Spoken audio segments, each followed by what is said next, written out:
बच्चा जब इस दुनिया में आता है तो वो सिर्फ जन्म नहीं लेता, एक माँ भी उसी पल नई माँ के रूप में जन्म लेती है। एक बच्चा जब इस दुनिया में आता है तो वो बस जन्म नहीं लेता, वो एक कहानी लेकर आता है, एक माँ की सहनशीलता की, शरीर की अद्भुत साइंस की और हार्मोन्स के संगठित जादू की। आज हम बात करेंगे प्रसव की क्रियाविधि, जो सिर्फ एक बायोलॉजिकल प्रक्रिया नहीं बल्कि एक भावनात्मक यात्रा भी है।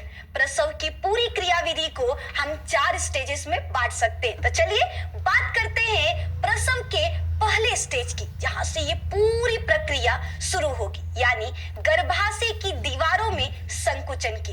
तो जैसे ही बच्चा पूरी तरह से विकसित हो जाता है, परिपक्व हो जाता है, लगभग 9वें महीने के आसपास माँ के शरीर से एक संकेत मिलता है कि अब समय आ गया है। ये संकेत मस्तिष्क से आते हैं, हार्मोन से आते हैं और फिर गर्भाशय में होने लगती है हल्की सिकुड़, जिन्हें हम कहते हैं कॉन्ट्रैक्शन। हमारे अंदर काम कर रहे हैं कुछ खास हार्मोन्स, जिसमें से पहला हार्मोन है ऑक्सीटोसिन। इसे प्रसव का हीरो भी कह सकते हैं। यह हार्मोन हमारे मस्तिष्क में उपस्थित पिट्यूटरी ग्रंथि से निकलता है और गर्भाशय की दीवारों को सिकुड़ने के लिए प्रेरित करता है, जिसे हम कहते हैं यूटेराइन कॉन्ट्रैक्शन, जिसके वजह से ही महिला में लेबर पेन होता है। और हाँ, जितना ज्यादा ये हार्मोन होगा उतना ज्यादा ही दर्द होगा और बच्चा उतनी जल्दी माँ के गर्भ से बाहर आ पाएगा। दूसरे हार्मोन का नाम है रिलैक्सिन हार्मोन। ये गर्भाशय की मांसपेशियों को ढीला करता है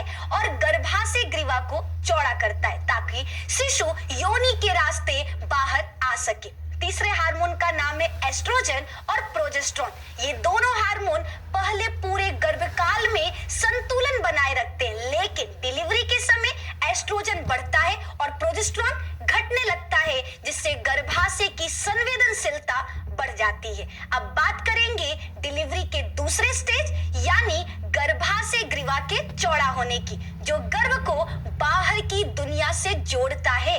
वो धीरे धीरे फैलने लगता है। इस स्टेज में गर्भाशय ग्रीवा धीरे धीरे खुलता है। ये लगभग 1 सेंटीमीटर का होता है, लेकिन ये बढ़ करके 10 सेंटीमीटर तक बढ़ जाता है, यानी एक नॉर्मल न्यूबॉर्न बच्चे का सिर इससे बाहर निकल सके, वो इतना चौड़ा हो जाता है। और इस दौरान दर्द, ओ माय गॉड, कहते हैं कि यह दर्द एक समय में 20 हड्डियों के एक साथ टूटने जितने हो सकता है, लेकिन मां सहती है, क्योंकि उसका बच्चे के लिए प्यार उसके दर्द से बड़ा होता है। और आप कहते हो औरतें दर्द नहीं सह सकती, क्या बात करते हो जनाब। और इस सब के पीछे एक और हार्मोन काम कर रहा होता है, जिसका नाम है प्रोस्टाग्लैंडिन्स, जो गर्भाशय की दीवारों को और भी संवेदनशील बनाता है और सर्विक्स यानी गर्भाशय ग्रीवा को सॉफ्ट करता है।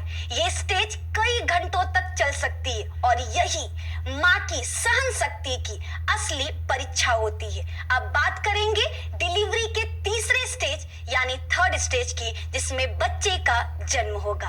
अब गर्भाशय ग्रीवा सर्विक्स पूरी तरह से खुल चुका है, कॉन्ट्रैक्शन बहुत तेज होने लगेगा, माँ पूरी ताकत से जोर लगाती है और फिर एक चमत्कारी क्षण आता है, जिसमें बच्चे का सिर दिखाई देता है और कुछ पल बाद वह पहला रोना सुनाई देता है। ये सिर्फ एक आवाज नहीं है, ये जिंदगी की घोषणा है। जब बच्चा इस दुनिया में पहली बार सांस लेता है, उसका पहला रोना, माँ की आंखों से निकलते आंसू और डॉक्टर कहता है बधाई हो, आप माँ बन गई हैं और आपने एक नए जीवन को धरती पर लाया है। अब हम बात करेंगे डिलीवरी के चौथे यानी आखिरी स्टेज की, अपरा का बाहर आना। अभी प्रक्रिया खत्म नहीं हुई, बच्चे के जन्म के कुछ मिनट बाद माँ के गर्भ से बाहर निकलता है अपरा। हाँ जी, वही अंग जो 9 महीने तक